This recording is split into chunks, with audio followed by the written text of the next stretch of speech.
Warriors and friends, Yazoo Morishita, Roy Galito, and Simon.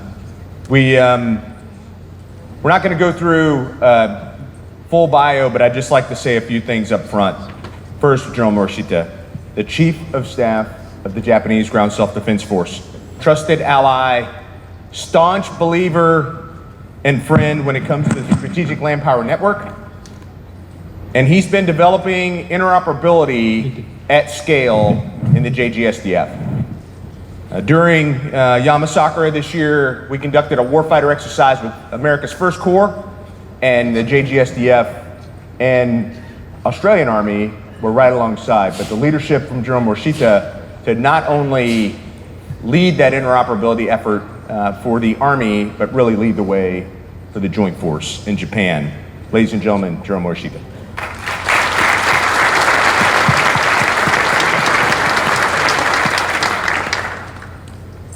Lieutenant General Roy Galito, the 66th Chief of the Philippine Army, is going to try not to say a whole lot today because he's got a keynote as well, so I don't want to steal his own biscuits. Just a little bit. But he has been instrumental in the Philippine Army in their transformation from a strategy tied to counterterrorism to one of territorial defense. Not just strategy, but also doctrine and capabilities for the Philippine Army. Ladies and gentlemen, Lieutenant General Roy Galito.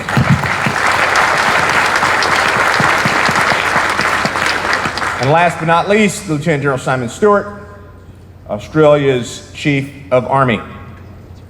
He's neck deep in modernization of his Army and working to fight through the challenges of the littorals and building transformational capabilities on and from the land that can affect the littorals and the maritime and air domains as well.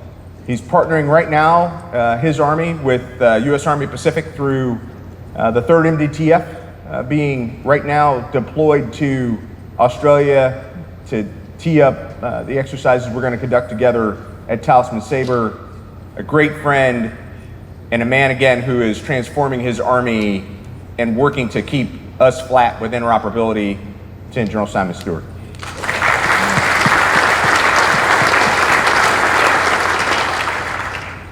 In our theater, our Army strategy, which we've been talking about for the last couple of days, is really about how we leverage, how we capitalize, how we focus on gaining positional advantage on key terrain. That key terrain is not just the physical terrain, but also human terrain. Because at the end state, our ability to gain positional advantage gives us convergence at the joint and combined level of capabilities that focus on deterrence, our ability to be able to prevent war. And with that, understand that it's not just about the United States Army, it's not just about the Joint Force, but it's really about our allies and partners working together to gain positional advantage to prevail. So I'd like to start by offering opening comments to General Morishita. Okay. まずはですね、今回このようなですねパネルを準備していただきまして本当に黒木大将ありがとうございます。Well, firstly, I would like to express my appreciation to General Clark that let me join this panel. It's my honor. 昨年はですねここに日米豪韓でですねパネルを実施をいたしまして今回日米豪非でまた地域的なですね仲間たちがこうやって議論できるというのは非常に嬉しく思っています。In the last Lampac, well, we are here with the Japan and the U.S. and Australia and the ROC representative, and now we have like a Philippine representative here, and it's a great honor. 今回のテーマのですねポジショナルアドバンテージというのをもらったときにですね私は非常にこれ困惑するというかですね非常に迷いました。2つのですね意味があるんだなと思って迷いました。Well, when I heard the theme of this panel the first time, I was thinking like there can be the two like meanings, and I was like wondering how should I take this meaning. 本当にこれがですね日本にとってアドバンテージなのかということなんですね。The reason why it is like because like if it is that position Japan has is like advantage or not. 日本は皆さんご承知の通りですね、ユーラシア大陸の東端にある島嶼国家でありますけれども、as you know, like well, Japan is an archipelagic country located in the very far east of the Eurasian continent. 地政学的には見るとやはり大陸国ですね、ハードランドからが外に出ていくのを遮るリムランドにあたるわけですね。You know, geopolitically, like that means like geopolitically, like well, Japan is like blocking the heartland, the invasion, going forward to the Pacific. 歴史的にもロシアが南下するため太平洋に出るためにですね、非常に大事な地域、そして今においては中国が太平洋に出るのを遮るために非常に重要な要衝になっているというふうに思っています。By seeing the history, like well, for the Russia, if they wants to come down to the south and going to the Pacific, yes, Japan is located in a very key area, and also for today, well, yes, it's very. Our location is so important to block the Chinese going forward. 日本はそれをですね本当に遮るための要衝であり、もちろんそのお隣にいるフィリピンもですね同様ですけれども、しっかりとここでですね進出を遮るための要衝となる。ですから位置的にはですねアドバンテージなのかもしれないんですけども、日本にとっては不幸な状況が常に起こりうるというふうに認識をしています。As for Japan, like it's very important to prevent these like invasions, and then same for the Philippines as well. And then, but for Japan, like well, it's not an advantage sometimes. Like maybe we may suffer the unfortunate situation. 日本は南北に約3000キロの地域で、そしてそこに約1万4000の島嶼からなる国です。While Japan is like 3,000 kilometers long from the south to north, and then also there are the 14,000 islands located at. 非常にですね南北に細長い国ですので戦略的重心が全くありません。So it's narrow and wrong, the islands, and then that means like there's no strategic depth. ですからこれをですねしっかりと防ぐためには我々日本だけでは当然成し得ないことであって、まさしくですねその戦略重心を高めるためにも後ろに控える米国やオーストラリア、そしてその他の国とですねしっかりとネットワークを作ることによってこの地域をですね安定を保てるというふうに思っています。今日はですねそういったことをお話しできればいいなと思っています。Prevent this invasion, while Japan needs to have like more strategic depth while cooperating with the U.S. and Australia and the other partner nations to build a network, and then that is like our way to contribute to the peace and stability of this region. And I would like to talk about this kind of thing today. Thank you. Thank you.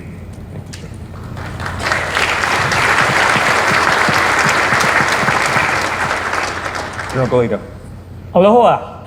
Aloha. Is my karaoke voice good? Finished. Want a sample? Just kidding. Good day, and thank you very much, Derek Clark, for including me in discussion. I'm very much honored to be part of this forum. And this topic finds extra relevance to the armies in the Indo-Pacific as we grapple with the strategic uncertainties in the region. Much has been said about positional advantage, but I believe that we can still continue to mine the concept and gain new insights that we could apply to our respective armies or collectively through exchanges like this. Indeed, while the logic of positioning as a warfare enabler has not changed, the manner by which it is achieved has become more complicated in the midst of rapidly changing operating environment. The expansion of the battle space, the evolution of warfare concept, as well as the maturation of game-changing technologies that have radically altered the very idea of key terrain. That is supposed to bestow the positional advantage in a multi-domain setting. Well, I would like to initially put forward some insights that would hopefully contribute to the discourse on achieving positional advantage in a modern battlefield. Thanks to General Brown, your multi-domain concept a decade ago, we have to strive for multi-domain positioning. To effectively position its forces, I believe this was clearly explained yesterday, armies must now go out of its comfort zone, which is the land, and start adopting all-domain mindset.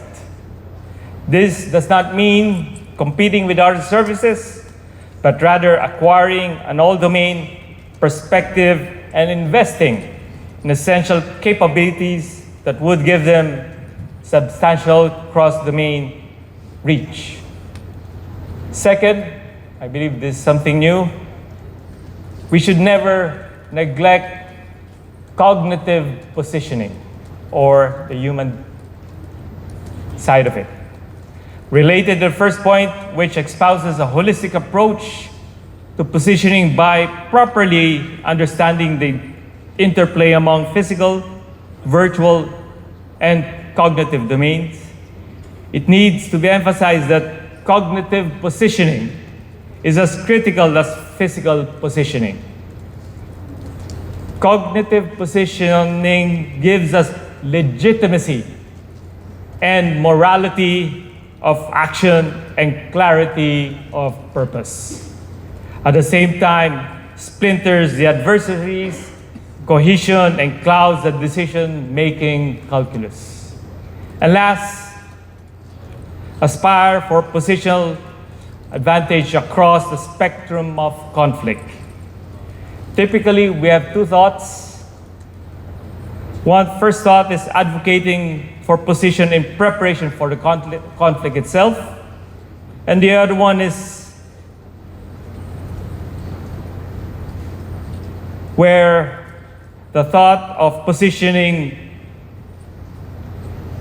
for conflict where the ultimate objective is a battlefield dominance. And the other one is on the perspective of positioning during peace and competition phase that could be effective in achieving national security objectives without crossing the threshold of conflict.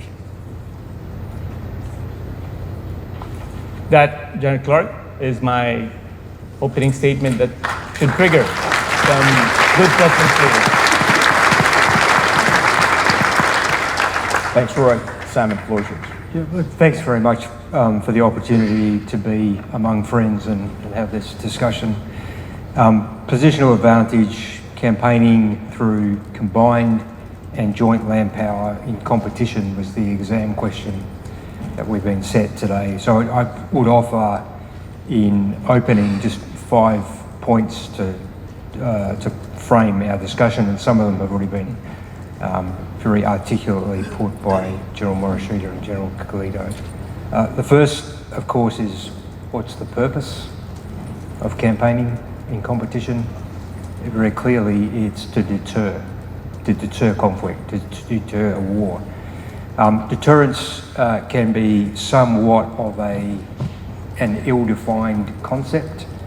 Ultimately, it's part science and part art. Deterrence is ultimately determined in the mind of its objective, based on a calculus of physics and fear, honour and interest. There's a very human aspect to it as well. But in that calculus, there's a consideration of whether our ability to deter, which is founded in our ability to fight and win, that is to respond, is relevant and credible. And of course, relevance and credibility are relative to pacing threat and operating environment. So the questions that fall out of that are in relation to posture, weighting of effort, and risk sharing and risk calculus and risk acceptance. Second point is that campaigning is through the land power network, and you're looking at it here in this room. Inherent in where we all live in terms of the physical terrain is positional advantage, both from a national and a multinational perspective. We already have the makings of joint interior lines and strategic depth throughout the Indo-Pacific theatre. Third point, to go to some of the excellent points that Roy just made, We need to be thinking beyond the important but limiting concept that anchors us in physical terrain in a multi-domain sense, because one, that's how we fight, but also where do we position in the human, the digital, the ethical and moral, and the other dimensions of where our national interests converge.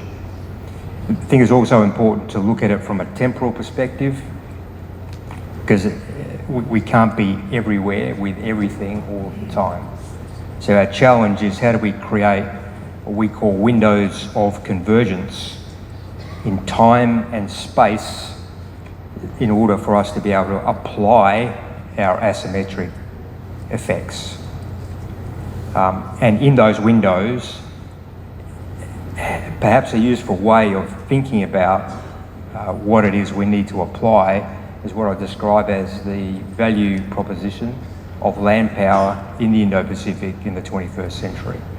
5 key characteristics that define what land power, what armies, marine forces bring to the joint fight.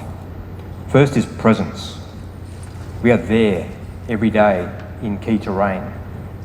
The map that Dr. McManus put on, that's where we live. That's where increasingly we are working, operating, rehearsing together.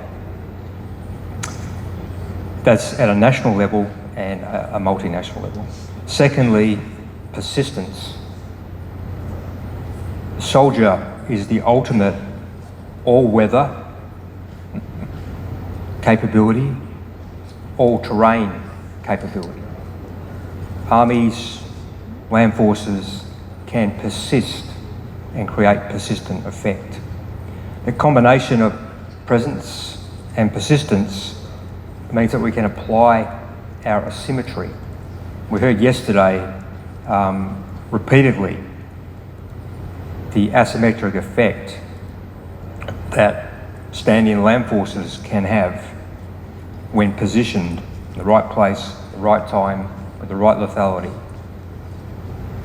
against an A2AD system and complex that is optimised to defeat naval and air forces.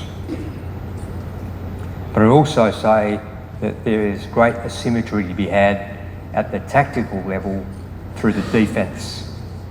And by that I mean well defended, well sustained, lethal land forces in relatively modest formations have an asymmetric effect, because they then project onto any adversary the requirement to generate combat ratios of at least 3, probably 5, 8, 10 to 1 in order to disrupt, defeat or dislocate those land forces. And so through our understanding of the modern battle space, we know we've got to disperse. There's some challenges and cons with that, but there's also some advantages. And we need to be thinking about how we generate advantage through smaller formations that are well supplied, lethal, and enabled. The fourth aspect of our value as land power is versatility. You can take pretty much any army or marine unit and it can do pretty much anything from humanitarian assistance and disaster relief through the spectrum of combat operations. That gives us fantastic versatility and gives commanders options in our theatre, given the tyranny of distance. And the fifth and final one is value. Dollar for dollar, return on investment in land forces far outweighs what you've got to pay for some of the other platform-based domains. It's not good, bad, right or wrong or a competition. It's just part of our value proposition as land forces. That's all very good, but we've got work to do to ensure that we are optimised to deliver on that set of value propositions. And so the final point I'd make is just some reflections on what we're doing about it. And I'll just speak in terms of the Army that I'm privileged to lead today and just describe our approach to this. The big idea, going back to some of the discussion yesterday, is continual adaptation. That's our way of describing transforming in contact. The idea that has underpinned our modernisation previously has been about change, moving from one set of defined, relatively well understood, comfortable circumstances through a managed period of transition and turmoil to arrive at another set of defined, codified, relatively comfortable circumstances. That is just not the world we live in today. It's about continual adaptation, about getting it right enough in time. So that's the organising principle. And in order to ensure that we are fit for purpose for the challenges in our theatre in the 21st century, we need to take a very comprehensive approach. Four C's, if you like: concepts, C2, capability, and culture. I'll just quickly finish up with a brief explanation there. We have just rewritten and realigned all of our concepts to fit with our joint force concept of integrated campaigning. When you look at across most, if not all, of the armies represented here today, our concepts are pretty similar. We use different names. There are some nuances that pertain to us nationally, but they're pretty similar. So we've aligned, rewritten and realigned our land domain concept, our operating concept that converts the way we're going to fight into force structures, into doctrine, into TTPs. The key concept we are working to continually develop now is our littoral combat concept. But we've also focused on the integrating concepts because they are so important in a multi-domain environment. And the four that we focused on so far in terms of integrating concepts are integrated air and missile defence, multi-domain strike, special operations and logistics. In terms of the littoral combat concept, that is very, very closely linked to what we're talking about today, and that's positional advantage. It's about opening and accessing the littorals that characterise our region, the places we live and operate, for the combined and joint force. In other words, this is a way of expanding the value that land forces provide to the joint team in the joint fight. Second C is C2. In other words, how are we organised at echelon? Where are the authorities? How do they align with TEAs in a multi-domain fight? When are we supporting and when are we supported? The third C is capability. That's the hardware, the tools for our soldiers to use. I'll just cover off on the key ones. One is the littoral manoeuvre program. We will field 28 ships, getting back into a capability that we haven't had since 1946, an organic capability to be able to force project to open and access the littorals. Long-range strike at operational and strategically relevant ranges. The opportunity, the ability and the capability to contribute and be able to achieve sea denial and to kill ships from the land, to dominate key and vital terrain in the archipelagic and the maritime region.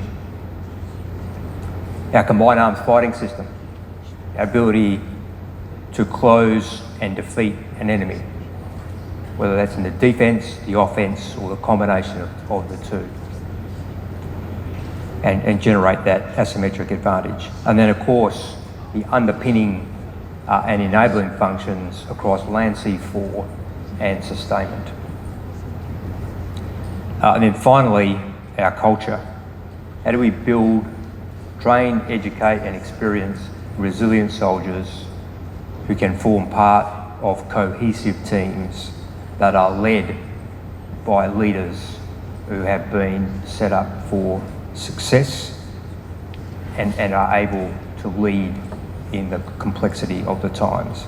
How are we paying attention to the state and the health of our profession as the underpinning intellectual, moral and ethical basis for the generation of land power? And in a combined and joint sense, how are we building trust? Thank you. Simon, thank you.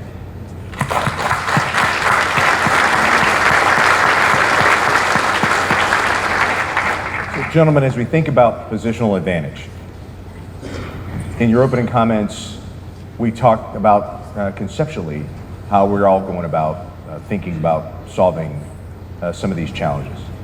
I want to pull the thread and dig a little deeper on the actual operations, activities, and investments that you're making with land forces in the region to gain positional advantage. And with that, General Marishta, I'll give you the first crack at that question.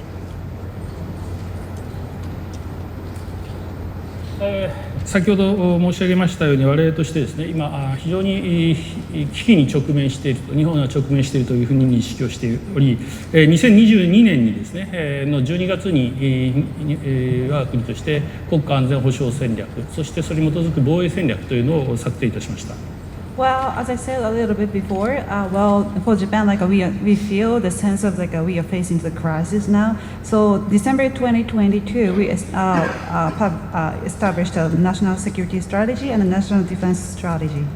しかしながら今まさにですね、今皆さんがおっしゃったように、それ以降に大きな変化、情勢の変更もしくはその急速な進展があるので、さらにもうそれではもう間に合わない部分も出てきましたが、今ですね、今ある戦略に基づいて今それを防衛力を高めつつ、そしてさらに次のステップというのは我々日本でも検討しているところです。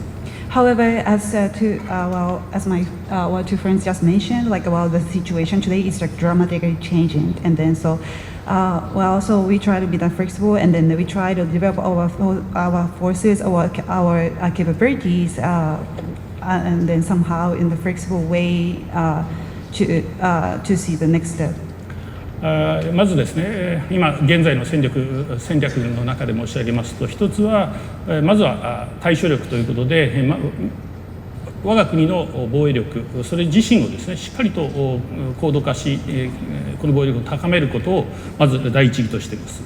And then first thing we are now trying to do is to develop our response capability by ourselves.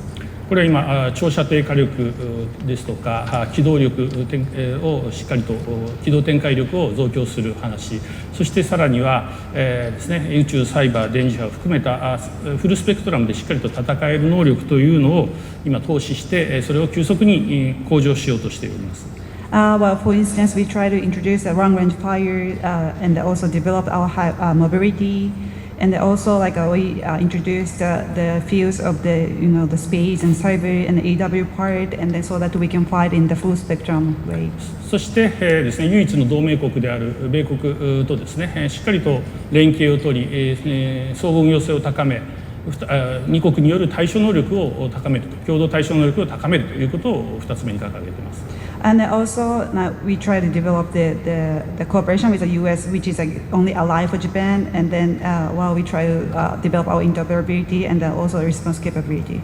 そして3つ目がまさしく同志国と連携をとってですね、抑止力を高めていくんだということをこれを進めているところであります。And the third thing is in order to develop our deterrence, we try to have the network with a like-minded country.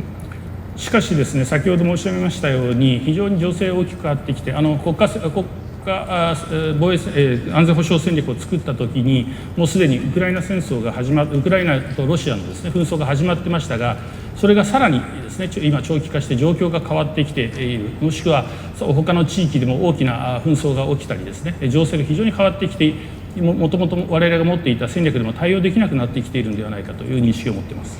As I said, the situation today has totally changed when we established the national security strategy. Actually, when it is established, right after that, or at the same time, the conflict in the Ukraine and the Russia already happened, and then now today it's getting longer than we expected, and then that means for us it's really hard for us to respond to this situation that what we have already. ウクライナにおけるですね教訓というのはやはり我々としては多くの教訓を今得ているところですが、その代表的なものをいくつかちょっと話したいと思います。As everybody knows, there's a lot of lessons learned from the conflict in Ukraine, and then I would like to highlight some of the points. 誰もですね紛争が起こった時、そして起こる前から起こって以降も当初ですね、これだけの長期間の大規模なですね国家間の紛争が継続すると、こういった国家間の紛争が起こりうるというのは認識してなかったと思います。When that happened, when that occurred, nobody thought such a nation-to-nation conflict it turns to be this long. これをですね、インド太平洋地域に置き換えると、やはり紛争が起きそうな場所にですねしっかりとした事前集積、そしてそこにしっかりと戦力を集中できる機動展開能力、そして外からもですね火力を投射できる長射程の火力の能力、加えてそれをですねしっかりと持続させるためのサステインメントを一つの国家だけでなく大きなみんなのですね協力を得て実施をするサステインメントというのはこれが非常に大事だというふうに思っています。And so it's important for us to think about the things, imagine that if the conflict happened, what should we do in advance? For instance, for example, people is one thing, and then also we need to have more mobility or high mobility to consider our force in that timing. And also we need to have a long range fire and also sustainment. And the sustainment is a thing we cannot do it by ourselves only unilateral. We need to coordinate together with the other nations. そして2つ目のですね教訓は、我々としてウクライナを見ていると、ウクライナとロシアの紛争を見ていると起きているのがですね、当然現代の現代、そして将来の戦い方を見据えて宇宙、サイバー、電磁波、こういったですねフルスペクトルの戦いをしておりますが、この中においても現在の、そしてさらには過去の戦いもしっかりとそれに組み合わさっているというふうに認識をしています。And then the second thing I would like to highlight as a lesson learned from the conflict in Ukraine is the way they fight is the things what we have today and maybe future. I mean maybe it turns to be a full spectrum warfare now. The space and cyber EW is there, but also they still have a conventional warfighting method as well. 例えばですねしっかりとですね我々としても宇宙、サイバー、電磁波使い、そして長射程の火力を持ち、将来の戦い方をさらに増進していく、そして AI やですねドローンをしっかりと運用しながら省力化した戦い方も追求していかなければならないというのが将来の方向ではあると思います。For example, in the future, we need to consider that more less man-powered, the war-fighting way. We need to utilize space, cyber, EW, and long-range fire, and AI, and the drone. しかしながらそのですね、ドメインの中でやはり地上のドメインではですね、第二次世界大戦で行われたような大気候戦闘や、もしくは第一次世界大戦で行われている塹壕戦というのもしっかりとそれによって陣地がですね少しずつ進んでいくというような戦い方をいまだにやはりこれを継続しなければならないんだという認識をしなければならない。However, these domains are very important, but we have need to consider the other domains as well in the land conflict or the fighting. For instance, we still can see anti-armor capability is still important in the lessons of the situation in Ukraine, and also the trench war is also happening too. So that means we need to have these old one and the today's one and the future's one simultaneously.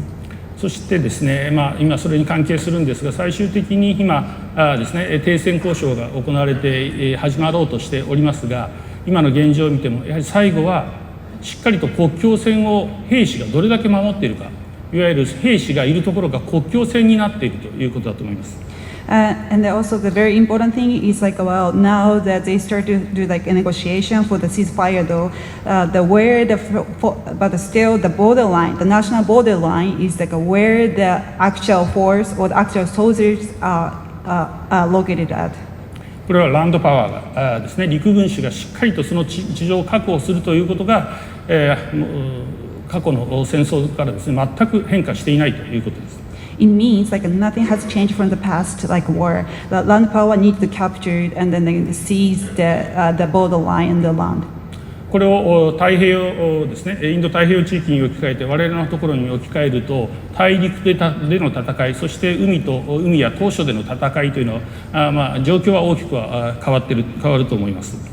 Well, when we consider the situation in the Pacific, like and then the way to fight in the sea and the air has changed a lot. この地域ではよくですね、海洋の戦いですとか海での戦い、そして航空ドメインでの戦いの方が非常に重要だということで、海空戦力の重視が私の国でもですね、そういった話が多く出ます。And in this region, like people say, like well, the warfare regarding the maritime and the air is so important.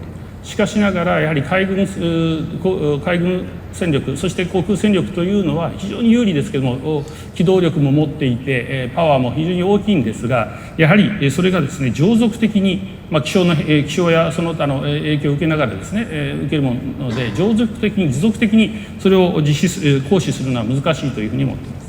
And the maritime and the air force is very, has like a lot of the advantage for sure. They have like a high mobility and a big amount of the forces, yes. But still, like they are affected by the weather condition or the other things, and then so it's really hard for them to keep their forces and persistently. そして、先ほど申し上げましたが、特性として島嶼国であるフィリピンもそうですけども、いろんな島嶼がある。これらの島嶼については一旦これをですね、確保されると、敵に確保されるとですね、非常にそれは奪回するのが難しいということで、やはりしっかりとそれぞれの地域を固守することが大事だというふうに思っています。上陸を拒否して固守することが大事だと思っています。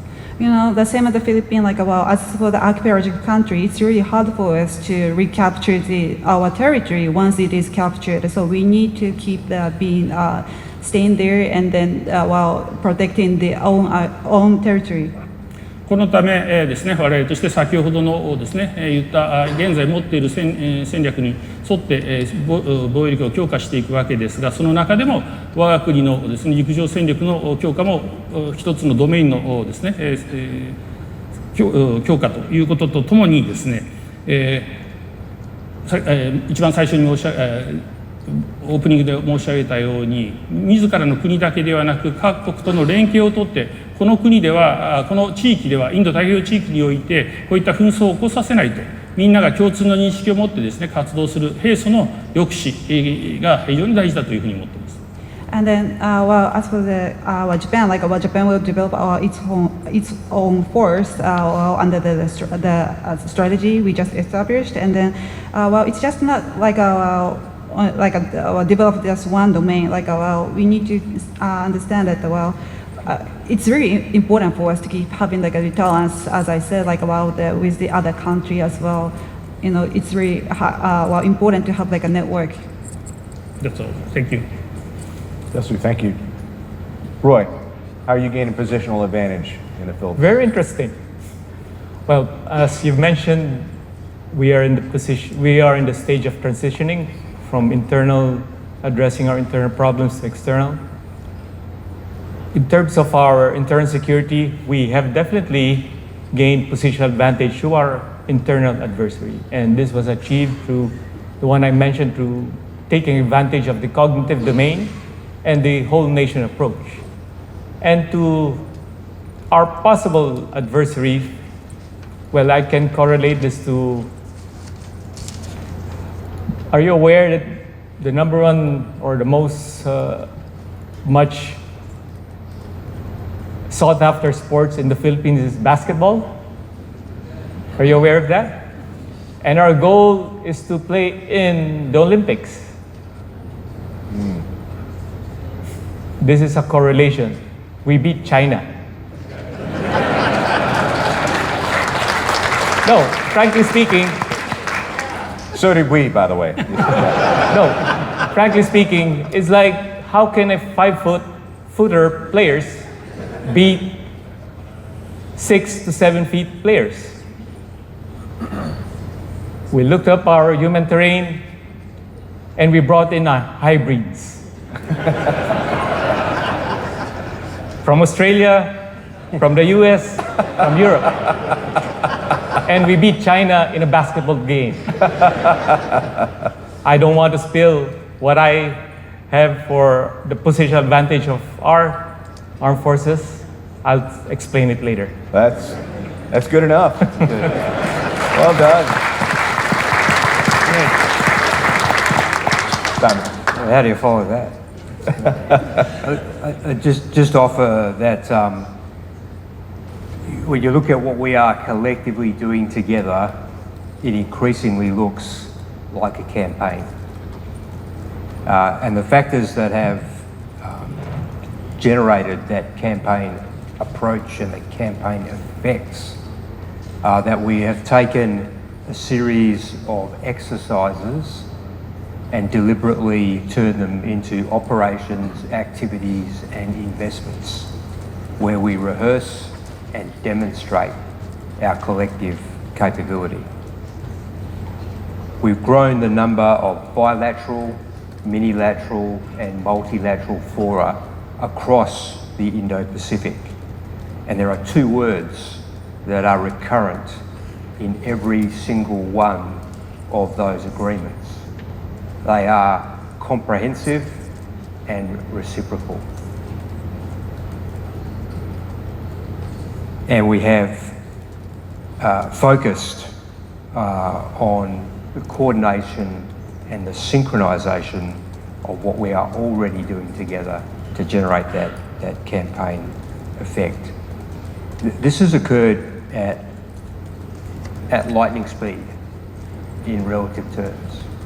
If you look at where we were just 3 years ago, just 2 years ago, to where we are today, it is a phenomenal rate of growth of capability that is relevant, credible, and in the right place on a persistent basis.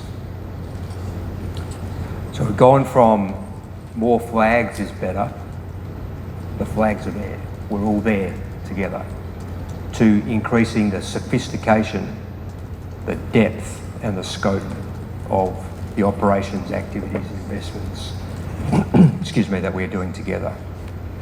We're doing that through three key vectors. One's integration, which has been spoken about a lot during LAMPAC this year.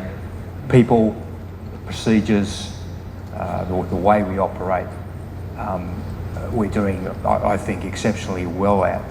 It's the digital integration that is our current challenge when it comes to how we better integrate our forces. The second is deliberate design of those operations, activities and investments. A deliberate design to understand where we each add value, to make sure we aren't duplicating, to make sure where one has a strength, we can cover the other's weakness and vice versa. So we're getting a whole lot more return on our collective investment through the deliberate design and synchronisation of our OAI. And the third piece and final piece is we are building readiness. So as we deploy to prosecute that campaign through the operations, activities and investments that we are doing, we are both training, adapting and transforming our forces through that OAI design, so that when each of us deploy a formation, it returns more ready rather than having consumed readiness by deploying offshore or onshore into what was traditionally a set of battle rhythm exercises. Just offer those. Thanks, Simon. Question from the audience, some convergence with questions. The question is, what do you see as we look at information advantage, as we work together through campaigning and with interoperability? What do you see as challenges to information sharing across multinational and multi-domain operations, and how can industry help? Roy, we'll start with you. Okay. Well, when it comes to information sharing, I believe each respective armies, we have protocols that we have to overcome. And these protocols are established by our respective organization with the intention to protect. But when we try to work with each other, this is most often the first handicap of the first thing that we have to hurdle. How do we share information seamlessly in accordance to the respective protocols that we have established? Recently, the Philippines and the US has signed this GSOMIA agreement, and this will free up the hindrance. And again, warfare right now, a big factor in overcoming adversaries when there's information sharing on the fly. Technological, there's always a solution. Might be cheap, more often very expensive for us. So it's a matter of conducting regular training and interoperability check to know what we need to overcome. Because if we don't constantly do it and just perform during crisis, again, we can still overcome the challenges, but our reaction will be slow. Thanks, Roy. Thank you. Simon. Yeah, thanks. Our ability to share data at machine speed is the challenge. 2 years ago, that was a technical challenge for us. It's not today. The challenge today is policy. And we haven't found a good way of solving that yet. So I think industry has done its part. It's now time for bureaucracies and decision makers to their part in terms of breaking down the policy or solving the policy barriers. And I think a useful lens to approach those policy challenges is a risk-based lens. And risks, of course, are relative. So you can consider the risks of sharing, but they need to be considered in the context of the risk of not sharing and the campaign consequences that emanate from that.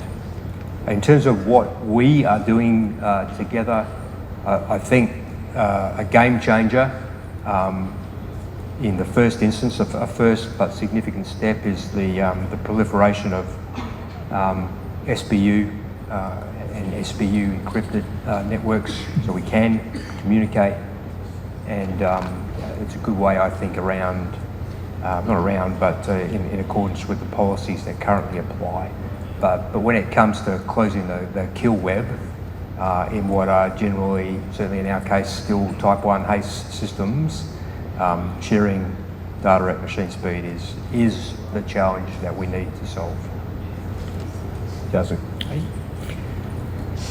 やはりですね、情報共有してそれをいかに発信していくか、それによってどうやってですね、我々としてそれをキャンペーンとしてキャンペーンの一部として位置づけていくかというのをよく各国で連携しながら考えていく必要があるというふうに思っています。We need to understand how we share the information and how we message it, that things as a part of the campaign with the other nations. ガリード司令官からもありましたようにですね、やはり我々として持っている情報を保全する、要するに隠しておく部分と、そして発信していく部分、どうやって区分しながらですねやっていくか、キャンペーンしていくかというのをお互いに共通認識を持つということだと思います。As just Ray mentioned, we need to find out what kind of information we should secure and what kind of the information we should use for the message.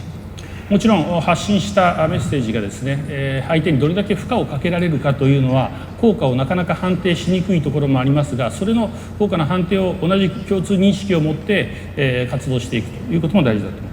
Well, it's very hard for us to understand what kind of the effect we can give to the enemy with that announced message, and how much effect we can get on it. But we need to have a shared understanding on it, and then have the common idea for this. そして各国においてですね、やはりそれをどこの意思決定のレベルで決定するのか、そしてさらにはどういった手続きでやるのかというのは各国によって違うと思います。And also, each country has the different the levels of authority to send these messages, and also the procedure, the method is different. それをしっかりと各国とですね、平素からすり合わせておいて、平素の活動、そしてそれにまた何かのですね事態に対処するときに臨機にそれを応用して活用して一緒の共通認識の下で同じメッセージを発信していくというのもものすごく大事なことだと思います。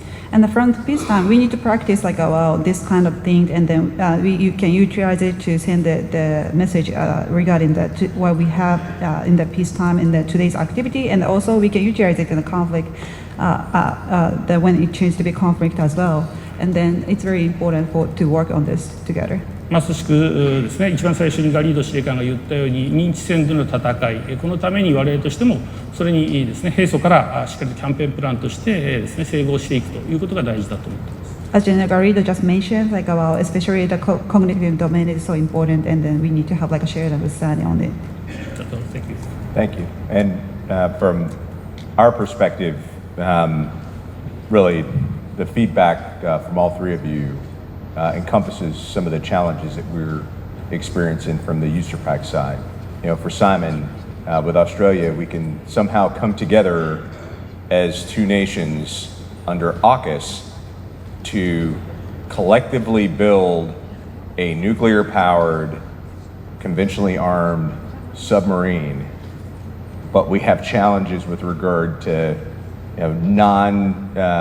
non-secure communications and secure communications between our land forces, which is emblematic of some of the challenges, but again, it gives us some opportunity because there's a framework there that we can use to continue to work through some of the challenges. Operationally, the Jusomia, to be able to move forward with the Philippines in a way that's helpful, again, helps us get at some of those interoperability challenges and information sharing.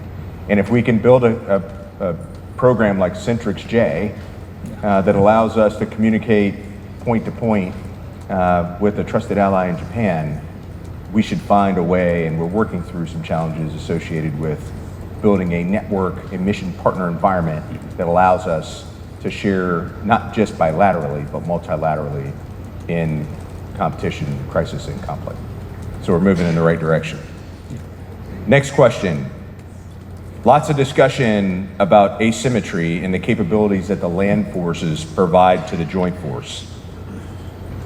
But one of the means of asymmetric advantage and how we cause multiple dilemmas for our adversary involve space, counterspace, electronic warfare, collection, and massed long-range strike.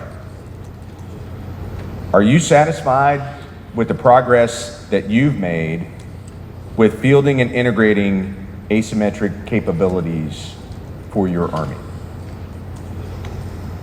And with that, Simon, you get the first crack. Yeah. Well, there's a great old saying, the best time to plant a tree was yesterday. And that's how I would characterise the challenge. I'm never satisfied with where we're at today. We always want to be doing better and doing it sooner. Time is simply not on our side. I balance that by saying what we have done together collectively in just a couple of years is nothing short of remarkable. It is a very powerful expression of collective will that is credible because of our collective capability. And secondly, from an Australian Army perspective, I could not be prouder of the phenomenal innovation, effort, and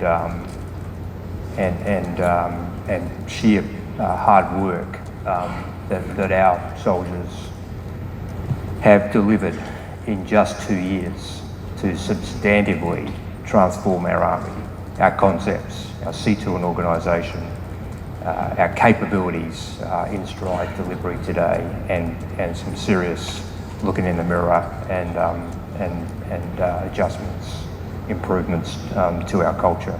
So, I think we always aspire and strive for more and more quickly, but every now and then I think it's worth just taking a knee and azimuth check and appreciating what we have individually and collectively achieved in a very short time, which I do think is reflective of a deep understanding of what's at stake, the temporal aspect, and what that requires of us. Thanks, Simon. Roy. Well, I'm sorry, Yazoo. I'm out of order. Yazoo. You knew what to do.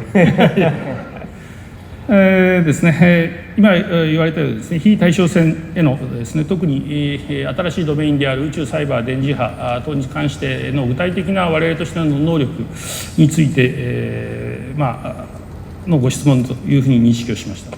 Well, I understand that the question is regarding the our space and cyber and the EW capabilities. 私ですね、日本では毎週記者会見をやらなければならないのでやってます。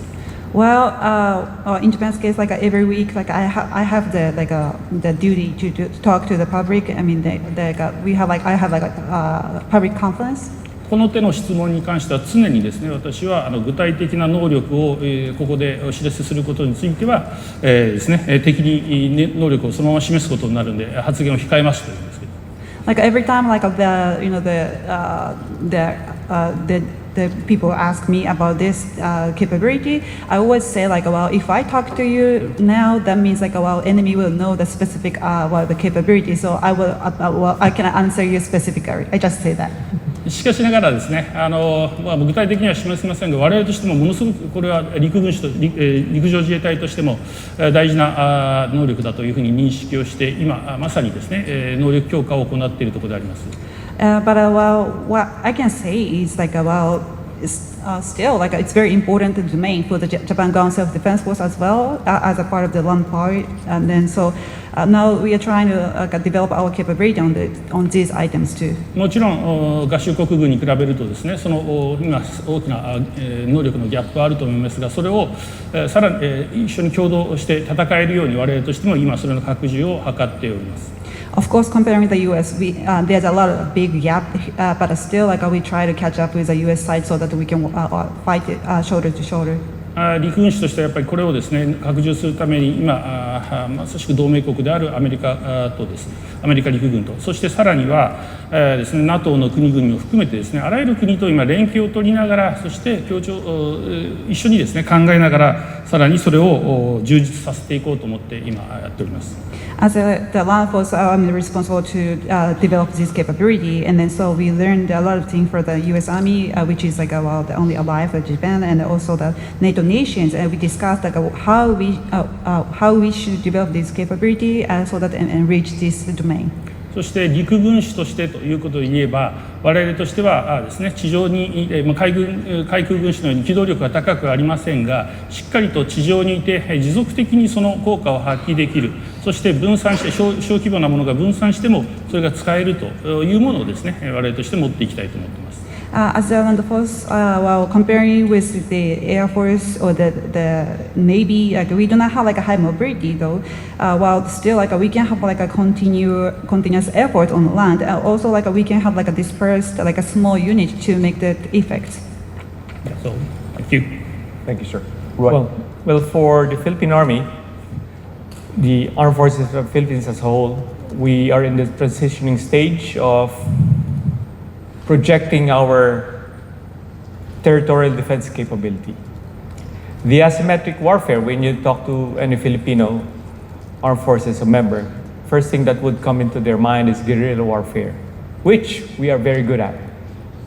But the asymmetric warfare we're talking about right now is the Olympics. It's something new for us. Just like what I mentioned earlier, we beat China in a basketball game, but the preparation wasn't done overnight. It was done years. And it took our businessmen to pitch in to get the best hybrid Filipino players from other leagues back to our country. It took a national will for us to have a place in that league, similar with what we're doing right now. We are little by little building our platforms. The platforms you've mentioned, yes, they are part of our wish list, but more importantly right now is we're capitalizing on the concept of human terrain, which I'm 100% sure with the number of Filipinos around in our country, and we develop this sense of patriotism and will to fight, any platform that is given to us will be very much functional when it comes to defending our territory. How I wish this list will be easily acquired. Thank you, sir. We're down to exactly 5 minutes. And with that, closing remarks. General Maurice. 本当に今回はですね、このような我々で一緒にお話しする機会を得ましたことを感謝申し上げます。ありがとうございます。Again, I would like to express my appreciation to all of you. Like it is my privilege to have like the panel with you like this. そしてですね、私が申し上げたですね、この平和と安定を維持するために何が大事かということは本当にこのランパックでですね、一番大きく追求できるものだというふうに思っています。And as touched upon earlier, in order to develop the peace and the stability in this region, the land pact is so important. というのは我が国自身の努力、防衛力を高めるものもものすごくお金がかかりますし、そして対処能力、同盟国も含めて対処能力を向上するというのは数多くの訓練をこなし、やはりこれもですね、予算を費やしてものすごく手間がかかる、時間もかかるものだというふうに思っています。You know, developing own defense capability is like a very, takes like a lot of the, it's pricey. We need to pay a lot of the money on it, and then also it's the same as the other nations as well, the partners as well. And then we have to do a lot of trainings, and then yes, we have to do a lot. しかし同志国との連携を取るにあたっては、この場ランパックでも言ってもそうですけれども、各国のですね、軍の参謀長や司令官、そのハイレベルが一緒に集まってしっかりと認識を揃える、頭を揃えてですね、この地域の平和と安定にそれぞれが努力するんだということをしっかりとやっていけば、ですね、この地域の平和と安定というのを追求できるので、大きな一番の抑止力につながるというふうに思っていますので、本当にこのランパックというのはありがたい機会だなというふうに思っています。However, in order to develop the cooperation with a like-minded country, it's not so much it doesn't take such a big cost. As we have here, as we all of us here together, we can discuss together with a lot of the chiefs and also the commanders of each nations here, and then having a shared understanding, and then and also we can understand what kind of efforts they are making for, and then we are making for, or the ONU is making for it, and then that is a very great contribution for the peace and the stability in this region, and that's the biggest biggest deterrence can be established in here, and then the land pact is such a great opportunity for us to participate and then to make the effort. Thank you.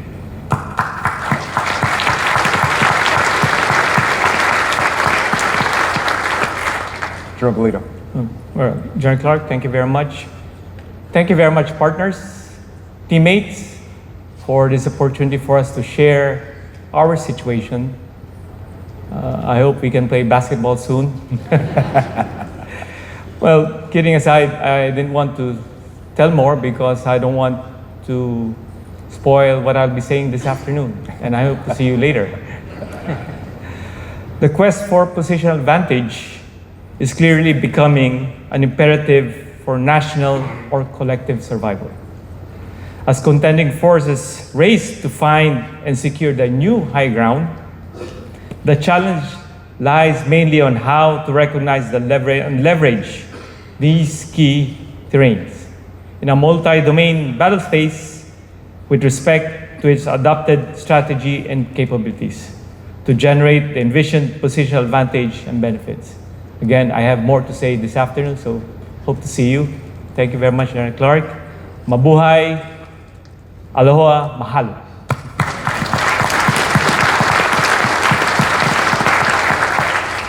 Simon, take us home. Thanks. Look, thanks for the opportunity, and I, for one, will be at Roy's keynote this afternoon, so don't miss it. 3 points, if I may, just in closing: strategic, operational, tactical. The ultimate expression of national will and endeavour is putting our young women and men on the ground among populations and in harm's way. That is the primary value of the strategic land power network. Operationally, in order to realise our theory of victory, we need to be continually assessing and updating and changing our campaign approach. And I think collectively we can work together to focus in our PME a whole lot more effort on the operational art and its application. And then tactically, I think we are in great shape. If you look at where we are throughout the theatre, positional advantage, combined and joint interior lines, strategic depth. We are meeting head on the challenges that the Indo-Pacific region present to us. And that's due to the tactical efforts of our soldiers and Marines every single day, working shoulder to shoulder in increasingly cohesive teams, multinational teams that are able to prosecute combat operations, demonstrations and rehearsals through our program of OAOA and that campaign to achieve our theory of victory in the Indo-Pacific. Thank you.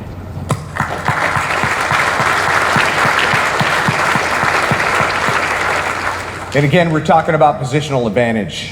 The asymmetric advantage that we have here at LandPac is this network of partners and allies that we talk about, the Strategic Land Power Network.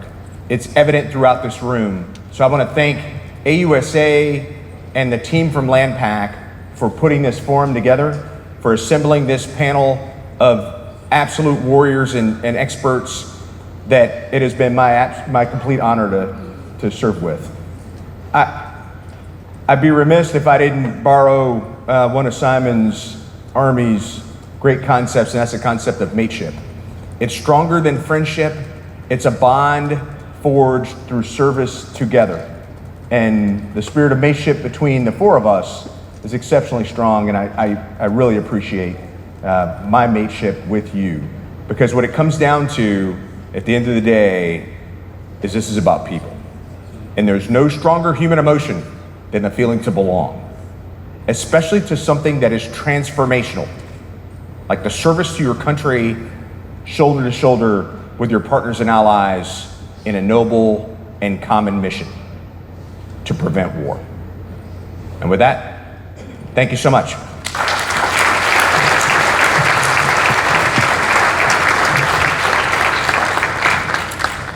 Wow, sir, thank you for a great discussion, all of you. What a representation of the land power network here in the Indo-Pacific. We're now going to take a 30-minute break. Please join us in the morning refreshment area over there in the Hawaii Ballroom in Honolulu Suites. And our refreshment break this morning is sponsored by Fluor. So thanks to Fluor. We will resume the presentations at 11:15.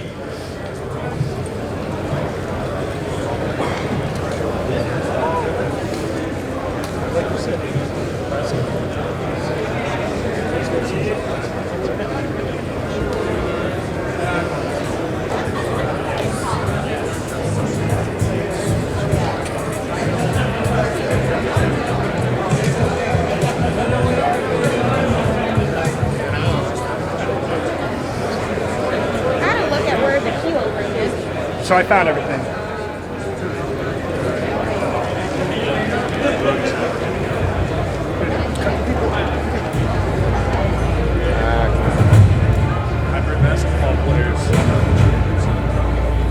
Join us at the premier Land Power Symposium European Theater.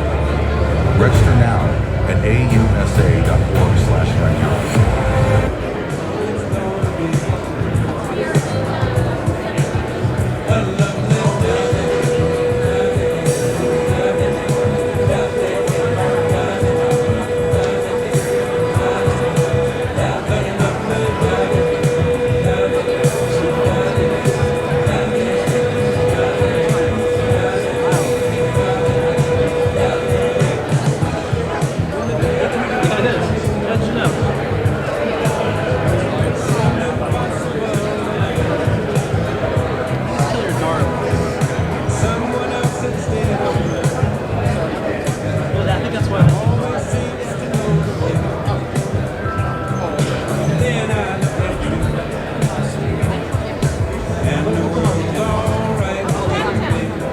Good.